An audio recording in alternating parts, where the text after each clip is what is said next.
రేపటి బడ్జెట్ ప్రజా ఆకర్షక బడ్జెట్ ఉండబోతుందా, ప్రజా సంక్షేమ బడ్జెట్ ఉండబోతుందా? ప్రజల అవసరాలు తీర్చే బడ్జెట్గా ఈ బడ్జెట్ ఉంది. ఈ సంవత్సరం విద్యకి ప్రత్యేకించి ఏమైనా అదనంగా కేటాయించబోతున్నారా? 570 స్కూళ్ళు కాలేజీలు ఈ 4 సంవత్సరాల కాలంలో ఓపెన్ చేసిన ఏకైక రాష్ట్రం తెలంగాణ. అప్పుల విషయంలో కూడా కొంత విమర్శలు వస్తున్నాయి. అప్పులు చేయకుండా అభివృద్ధి జరగదు. Interview time.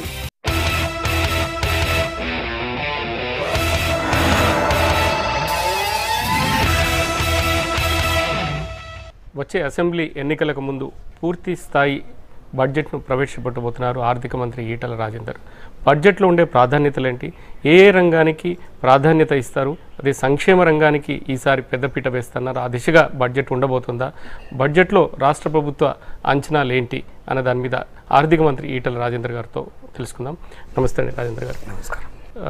మొదటిసారి అంటే మీరు వరుసగా ప్రవేశపెడుతూ వస్తున్నారు. ఎన్నికలకు ముందు సాధారణంగా ఏ ప్రభుత్వం అయినా పాపులిస్టిక్ బడ్జెట్, ప్రజాకర్షక బడ్జెట్ మీద దృష్టి పెట్టబోతుంది.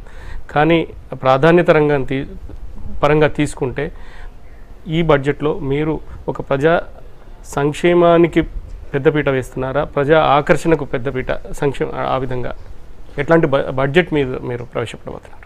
తెలంగాణ రాష్ట్రాన్ని సాధించిన పార్టీగా 2014లో ప్రజల ఆశీర్వాదంతో అధికారంలోకి వచ్చినాం.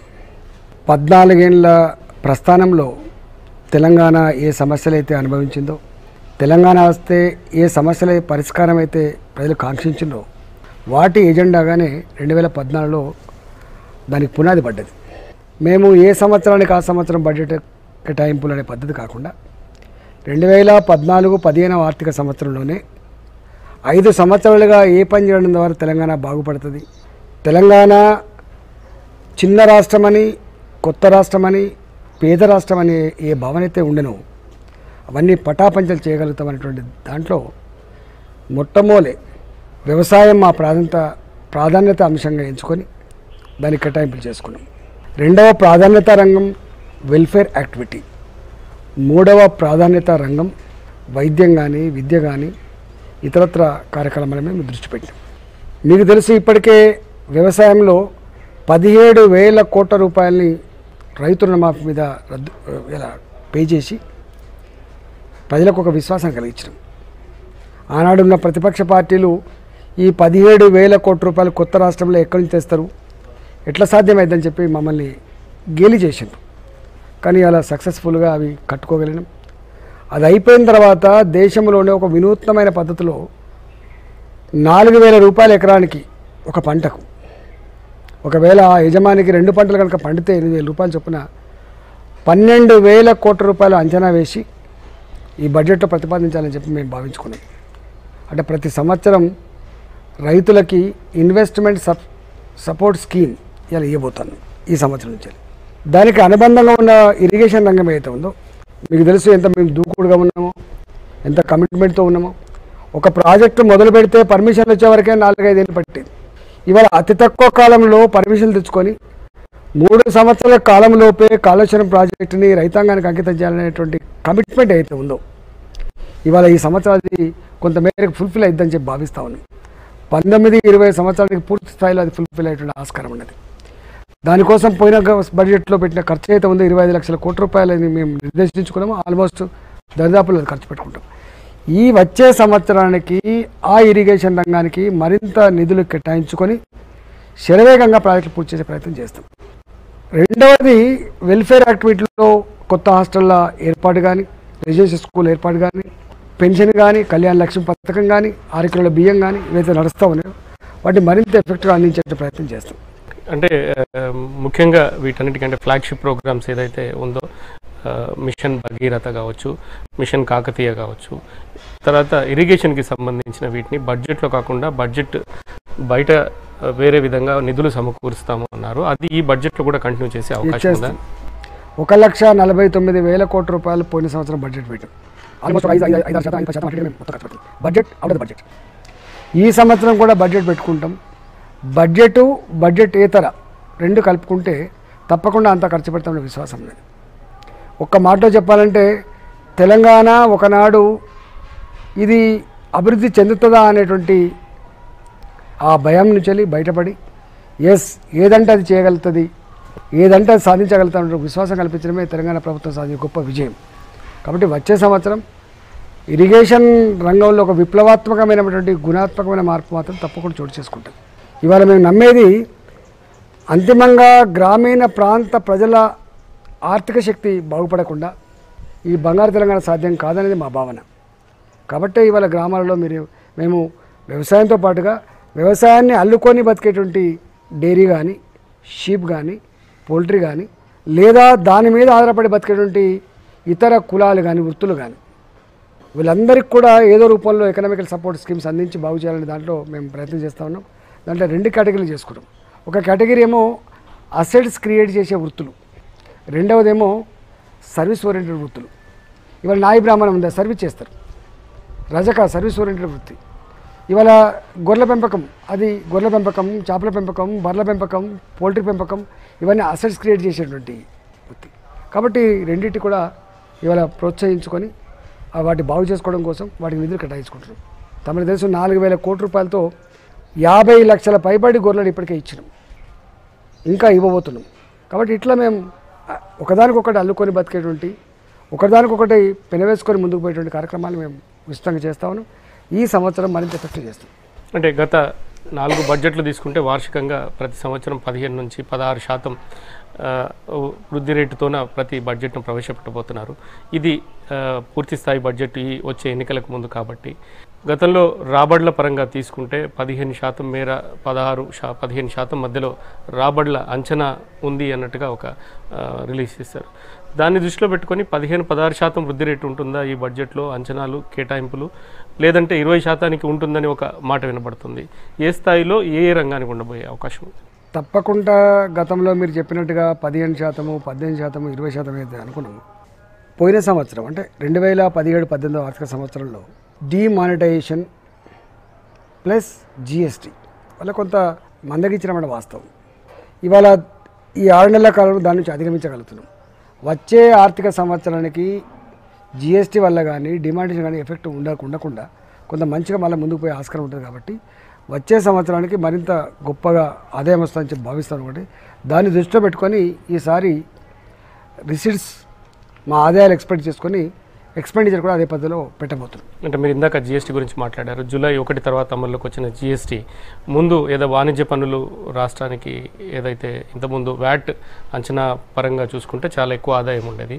ఇవాళ తక్కువ పడితే కేంద్ర ప్రభుత్వం సమకూరుస్తుందన్నారు. కానీ కేంద్ర ప్రభుత్వం నుంచి నిధులు తీసుకోకుండా, ఎందుకంటే 14% పైగా ఆదాయం నమోదు చేస్తున్నారు కాబట్టి జిఎస్టీ నుంచి అది వచ్చే అవకాశం అంటే తీసుకునే అవసరం కూడా లేదు. ప్రస్తుతం తీసుకుంటే కొద్దిగా తగ్గిన మాట వాస్తవమని మీరు అంగీకరించారు. దాదాపు లెక్కలో తీసుకుంటే జిఎస్టీ పరంగా తీసుకుంటే 17.7% మేర వృద్ధి ఉన్నట్టుగా కనబడుతోంది. సో మీ అంచనాలకు అనుగుణంగా వేరే మరోవైపు తీసుకుంటే ఎక్సైజ్ కానీ లేదంటే మిగతా రెవెన్యూ రాబడులు ఏదైతే ఉన్నాయో అవి బాగా పెరిగినాయి, దానివల్ల కాంపన్సేట్ అవుతుంది అని అన్నారు. సో ఈ మొత్తాన్ని బ్యాలెన్సింగ్ ఎలా చేయబోతున్నారు మీరు? తెలంగాణ రాష్ట్రం కూడా జిఎస్టీ కంపెన్సేషన్ తీసుకున్నది. మీరు ఇంతకుముందు అన్నట్టుగా తెలంగాణ రాష్ట్ర ప్రభుత్వం వసూలు చేస్తున్నటువంటి స్టాంప్స్ అండ్ రిజిస్ట్రేషన్స్ ఏవైతే ఉన్నాయో, వెహికల్ ట్యాక్స్ ఏదైతే ఉందో, లేదా నాన్ ట్యాక్స్ రెవెన్యూ ఉందో, లేదా ఎక్సైజ్ ఉందో, వాటిల్లో వచ్చినటువంటి గ్రోత్ ఏదైతే ఉందో, కలెక్షన్స్ ఏదైతే ఉందో, దీన్ని మరి కొంతమేరకు కంపెన్సేషన్ తప్ప జిఎస్టీ ఇంప్లిమెంటేషన్ తర్వాత జిఎస్టీలో భాగమైనటువంటి పన్నులు తగ్గిన తర్వాత ఈ రాష్ట్రానికి కూడా కంపెన్సేషన్ వచ్చింది. ఇది వచ్చే సంవత్సరానికి ఉండదని చెప్పి భావిస్తూ ఉన్నాం.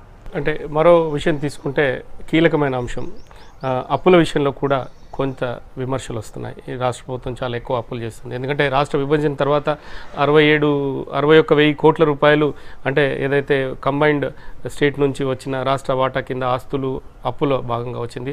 దాని తర్వాత 2014-15 సంవత్సరంలో అంటే 15-16 ఆర్థిక సంవత్సరంలో అంచనాలకు మించి ఎక్కువ అప్పులు చేసింది. ఈ సంవత్సరం అది తగ్గుతుందా?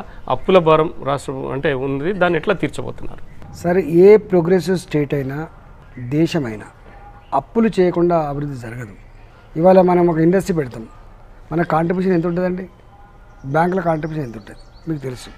అమెరికా లాంటి దేశమే అప్పులు చేసి డెవలప్ అవుతున్నప్పుడు, మన భారతదేశం కూడా అప్పులు చేసి డెవలప్ అవుతున్నప్పుడు తెలంగాణ రాష్ట్రం కూడా దానికి మినహాయింపు కాదు. కానీ దేశాలకేమో ఎట్లా పడితే అట్లా అప్పులు చేసుకునేటువంటి ఆస్కారం ఉంటుంది. కానీ రాష్ట్రాలకు ఆస్కారం ఉండదు. కేంద్ర ప్రభుత్వ నిబంధనలకు లోబడి మాత్రమే మేము అప్పు చేయాలి తప్ప దాన్ని అధిగమించి మేము అప్పులు చేసే ఆస్కారం లేదు. అప్పులు రెండే ఉంటాయి, ఎఫ్ఆర్బిఎం, అదర్వైజ్ గవర్నమెంట్ ఆధ్వర్యంలో కొనసాగేటువంటి కార్పొరేషన్స్ వాటి గ్యారంటీస్, ఇంతకు మిక్కిలి మాకు వేరే ఉండదు. కాబట్టి తెలంగాణ రాష్ట్రం కూడా మాకు ఉండేటువంటి వెసులుబాటు ఏదైతే ఉందో రెవెన్యూ సర్ప్లస్ స్టేట్గా ఉంది కాబట్టి 3.5% మాకు ఎఫ్ఆర్బిఎం లోన్స్ వచ్చే ఆస్కారం ఉంది. ఈ సంవత్సరం దాన్ని లెక్క పెడితే మాకు 30,000 కోట్ల రూపాయల అప్పు వచ్చే ఆస్కారం ఉంది. అట్లా మేము అప్పు చేస్తున్నాము. ఆ అప్పును కూడా క్యాపిటల్ ఎక్స్పెండిచర్ కింద వాడుతున్నాం. అది మంచి బ్రహ్మాండ రోడ్లు వేయడానికో, ప్రాజెక్టులు కట్టడానికో, రైతు ఇన్వెస్ట్మెంట్కి దానికోసం ఇవ్వడం కోసమో, లేదా ఇవాళ ఈ గొర్రెల కాపర్లకు ఇప్పుడు మేము ఇంతకుముందు చెప్పినట్టుగా అసెట్స్ క్రియేట్ చేయాలి, అట్లాంటి వాటికి ఖర్చు పెడతాం తప్ప క్యాపిటల్ ఎక్స్పెండిచర్ ఖర్చు పెడతాం తప్ప, లేదా జిఎస్డిపికి అక్కడికి వచ్చే ఎక్స్పెండిచర్ తప్ప అప్పు చేసి పప్పు కూడా తినాలనేటువంటి పద్ధతులు లేదు మాది. కాబట్టి ఇతర పార్టీలు విమర్శించే ముందు ఆలోచన చేసుకోవాలి. గతంలో అప్పులు చేసిండ్రు, ఇవాళ అప్పులు చేస్తున్నాం, రేపు కూడా అప్పులు చేస్తారు. ఈ గతంలో చేసిన అప్పులకు మేము వడ్డీలు అసలు మేము ఇప్పుడు కడుతున్నాం, మేము చేసిన వాటికి రేపు కడతారు, వాళ్ళు చేసిన వాటికి వాళ్ళు కడతారు. ఇదొక అన్ని రాష్ట్రాలకు ఉండేటువంటి పద్ధతికి ఇదే. దీనికి అధిగమించి మనం పని చేయలేం. కాబట్టి 70,000 కోట్ల రూపాయల అప్పు నుండి 1,60,000 కోట్ల అప్పు చేసిందని చెప్పి 1,70,000 కోట్ల రూపాయలు అప్పు చేసిందని చెప్తున్నారు. ఎస్, నిజమే. కానీ చేసి మేము చేస్తున్న పనికి ఇది. కొత్త రాష్ట్రానికి అనేక రకాల ఆస్పిరేషన్స్ ఉంటాయి, అనేక వర్గాల ప్రజల యొక్క సమస్యల పరిష్కారం మా బాధ్యతగా ఉంటుంది. మనం కనుక అట్లా పోకపోతే ఏముంది, తెలంగాణ వచ్చిన తర్వాత కూడా ఏం మారలేదు కానీ పరిస్థితి వస్తుంది. ఇవాళ తెలంగాణ వచ్చినాక 24 గంటల పవర్ వస్తుందని చెప్పి నమ్మిందా? తెలంగాణ వచ్చినాక నూనె పోస్తే రోడ్ల మీద ఎత్తుకునే నున్నగా రోడ్లు అయితే అని చెప్పి భావించిందా? తెలంగాణ వస్తే లోన్లు మాఫీ అయితే అని చెప్పి భావించిందా? తెలంగాణ వస్తే గొర్రెల కాపలకి ఇట్లా సబ్సిడీ వస్తుందని చెప్పి భావించిందా? 6 కిలోల బియ్యం వచ్చినాయి, సన్న బియ్యం వచ్చినాయి, ఆడబిడ్డ పెళ్లి కోసం 75,000 రూపాయల కళ్యాణ లక్ష్మి వచ్చింది. అట్లా అనేక రకాల కార్యక్రమాలు చేసుకున్నారు. కాబట్టి తెలంగాణ యావత్ ప్రజానికంలో ఒక భావన ఉంది ఏంటంటే తల్లాడుతున్నారు బిడ్డలు, కష్టపడుతున్నారు బిడ్డలు, ఏదో చేస్తున్నారు, తప్పకుండా మనం ముందుకు పోతామనే విశ్వాసం మాత్రం కల్పించింది తెలంగాణ ప్రభుత్వం 4 సంవత్సరాల కాలంలో. మేజర్ ముఖ్యమైన మరో అంశం ఇన్ఫ్రాస్ట్రక్చర్, మౌలిక రంగానికి రాష్ట్ర ప్రభుత్వం అంటే ఇప్పుడు ఇరిగేషన్ ప్రాజెక్ట్స్ మిగతావి పక్కన పెడితే మిగతా మౌలిక రంగ సదుపాయాల కోసం రాష్ట్ర ప్రభుత్వం ఈ బడ్జెట్లో ఎంత మేరకు ప్రాధాన్యతనిస్తుంది, వాటి మీద ఈ బడ్జెట్లో ఏం ప్రతిపాదించబోతున్నారు? యాక్చువల్గా ఇండస్ట్రీస్ ప్రమోషన్ కోసం బడ్జెట్ అలొకేషన్ పెద్దగా ఉండవు. ఆ ఇండస్ట్రీస్కి సబ్సిడీస్ ఉంటాయి, ట్యాక్స్ ఎగ్జామ్షన్స్ ఉంటాయి 5 సంవత్సరాలు 7 సంవత్సరాలు, ఎలక్ట్రిసిటీ ఛార్జెస్లో కొంత ఎగ్జామ్షన్స్ ఉంటాయి, ఎక్స్పోర్ట్ చేసే వాళ్ళకి ఒక ఎగ్జామ్షన్స్ ఉంటాయి. ఇట్లాంటి ఎగ్జామ్షన్స్ ఉంటాయి తప్ప మనం దానికోసం పెట్టే ఇండస్ట్రీస్ కోసం మనం పెట్టేది తక్కువ. వాళ్ళకి కేవలం ఇచ్చేది మనం వాళ్ళకి ఇచ్చేటువంటి సబ్సిడీల పేమెంట్ మాత్రమే, ఇన్సెంటివ్స్ మాత్రమే. తర్వాత ముఖ్యమైనది విద్య, KG to PG అన్నది మొదటి నుంచి మీరు ప్రతిపాదించారు. గత ఎన్నికలకు ముందు కూడా వచ్చేప్పుడు మీ ఎజెండాలో ఏదైతే ప్రకటించారో దాంట్లో ఉంది KG to PG అన్నది. తర్వాత విద్యాపరంగా గురుకులాలు ఇట్లాంటివన్నీ కూడా మీరు ప్రతిపాదించారు. ఈ సంవత్సరం విద్యకి ప్రత్యేకించి ఏమైనా అదనంగా కేటాయించబోతున్నారా? ఆ KG to PG ఫ్రీ అన్నది కొంతమేర కాలేదు అన్న విమర్శలు కూడా ఉన్నాయి. దాన్ని పూర్తి చేసే దిశగా ఈ బడ్జెట్లో ఉండదు. ఉన్న విద్యా సంస్థల్ని స్ట్రీమ్లైన్ చేసుకొని క్వాలిటీ ఎడ్యుకేషన్ అందించాలనే సంకల్పంలో మేమేం చేసినాం మీకు తెలుసు. గతంలో కాలేజీలు ఉండేటివి, అడ్మిషన్లు ఉండేటివి విద్యార్థులు రాకపోయేది. అనేక రకాల కాలేజీలలో క్వాలిటీ ఎడ్యుకేషన్ లేకుండే. ఇవదంతా కూడా స్ట్రీమ్లైన్ చేసుకున్నాం. 2 KG to PGలో భాగంగానే అప్ టు ఇంటర్మీడియట్ వరకు రెసిడెన్షియల్ స్కూళ్ళు, ఇంటర్మీడియట్ తర్వాత మహిళా డిగ్రీ కాలేజీలు, రెసిడెన్షియల్ డిగ్రీ కాలేజీలు ఇట్లా స్ట్రీమ్లైన్ చేసుకొని 570 స్కూళ్ళు కాలేజీలు ఈ 4 సంవత్సరాల కాలంలో ఓపెన్ చేసిన ఏకైక రాష్ట్రం తెలంగాణ. అసలు ఇంత పెద్ద మొత్తంలో పెద్ద రాష్ట్రాలు కూడా ఈ సాహసం చేయలేదు. ఇవన్నీ KG to PGలో భాగమే అంటున్నాం. ఇవన్నీ సంక్షేమం అభివృద్ధి జరిగినా, సంక్షేమానికి డబ్బులు ఇచ్చినా, వ్యవసాయానికి డబ్బులు ఇచ్చినా అంతిమంగా అభివృద్ధి అనేది విద్యతోటే సాధ్యమైందని చెప్పి భావిస్తుంది. క్వాలిటీ మ్యాన్ పవర్, ఆరోగ్యమైనటువంటి మనిషి. అందుకని హెల్త్ విషయంలో కానీ, ఎడ్యుకేషన్ విషయంలో కానీ అనేక రకాల సంస్కరణలు తెచ్చిన మీకు తెలుసు. KCR కిట్ లాంటిది తెచ్చి అసలు అనేక హాస్పిటల్ అప్గ్రేడ్ చేసి, అనేక హాస్పిటల్కి ఇన్ఫ్రాస్ట్రక్చర్ క్రియేట్ చేసి, ఈ మధ్య కాలంలో స్టాఫ్లు ఇచ్చి ఇవన్నీ ఎందుకు చేస్తున్నాం అంటే విద్య, వైద్యం ప్రభుత్వ కర్తవ్యంగా భావించింది, దాన్ని అమలు చేస్తా ఉంది. రెండోది ముఖ్యమైనది నియామకాలు. ప్రత్యేకించి మీరు ఏదైనా చేయాలన్న అభివృద్ధి పనులు చేయాలన్నా దానికి సంబంధించిన నియామకాలు ప్రభుత్వ పరంగా చేసేవి.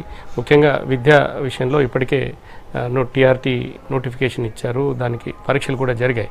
సో భవిష్యత్తులో ఈసారి బడ్జెట్లో ముఖ్యంగా ఏదైతే ఉద్యోగాలు అన్నది నీళ్లు నియామకాలు అన్నది మీ ఎజెండాగా వచ్చింది, దాంట్లో ఎంత ఈసారి దానికోసం మీరు ఎంత ప్రాధాన్యత ఇవ్వబోతున్నారు? ఒకసారి గమనించండి, out sourcing employees, contract employees లక్షల మంది కనీస వేతనాలకు నోచుకోకుండా, ఉద్యోగ భద్రత లేకుండా కంటి మీద కునుకు లేదు వాళ్ళకి.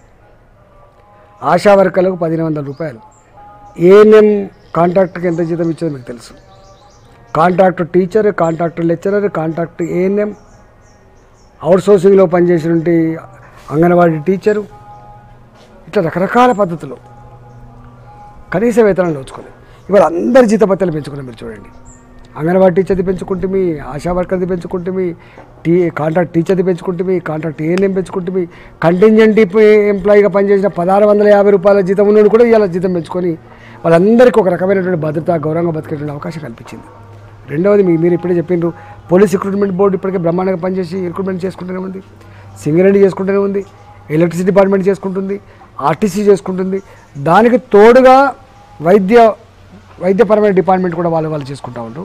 ఇవాళ టీఎస్పీఎస్సీ కూడా కేసులను అధిగమించి లీగల్ ఆస్పెక్ట్స్ అన్నీ కూడా సార్ట్అవుట్ చేసుకొని వాళ్ళు కూడా నియామకం చేస్తూ ఉన్నారు. ఇప్పటికే లక్షల మందికి ఉద్యోగ భద్రత ప్లస్ గౌరవప్రదమైనటువంటి జీతభత్యాలు ఇవ్వడమే కాకుండా ఇప్పుడు కొత్తగా ఈ 3-4 డిపార్ట్మెంట్స్ తోటి రిక్రూట్మెంట్ చేసుకొని 40,000 దాకా మనం చేసుకోగలం.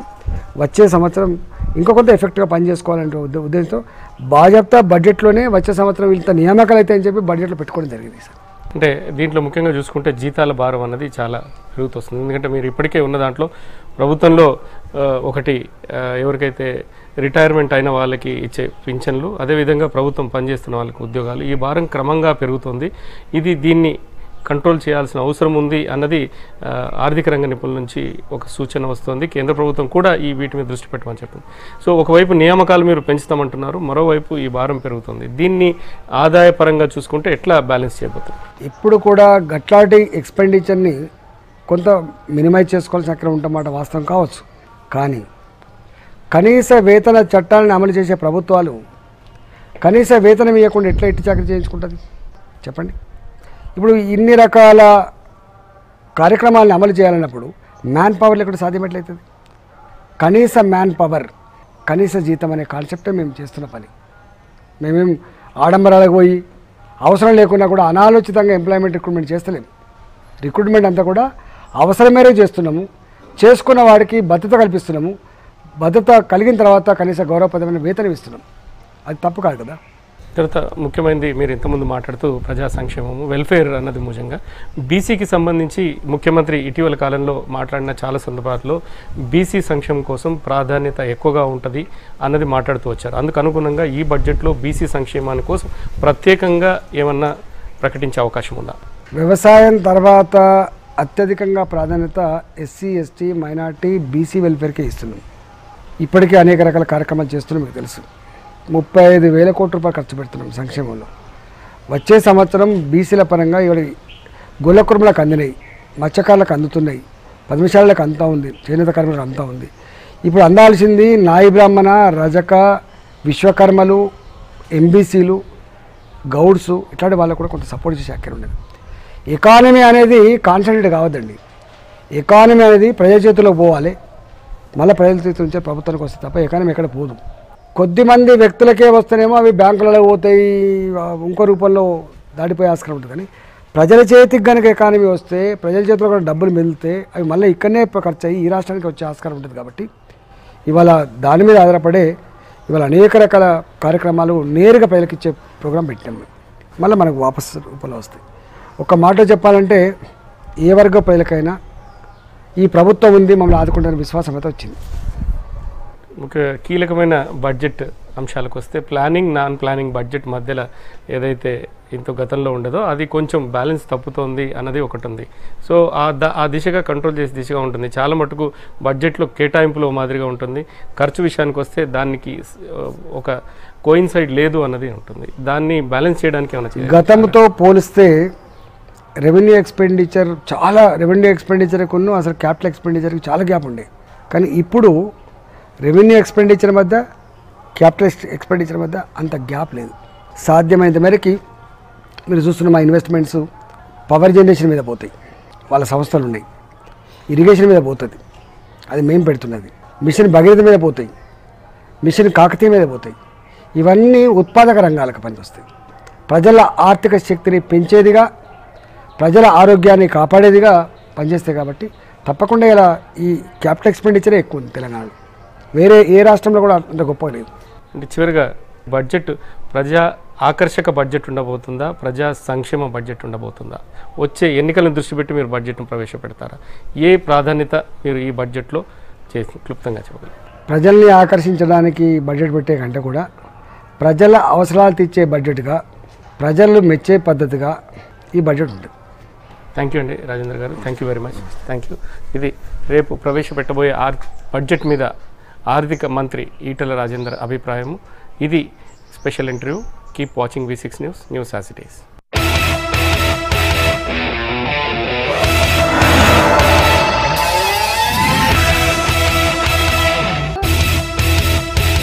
రేపటి బడ్జెట్ ప్రజా ఆకర్షక బడ్జెట్ ఉండబోతుందా, ప్రజా సంక్షేమ బడ్జెట్ ఉండబోతుందా?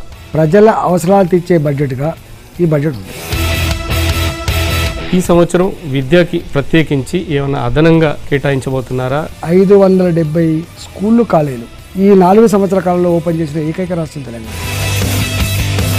అప్పుల విషయంలో కూడా కొంత విమర్శలు వస్తున్నాయి. అప్పులు చేయకుండా అభివృద్ధి జరగదు. Interview time.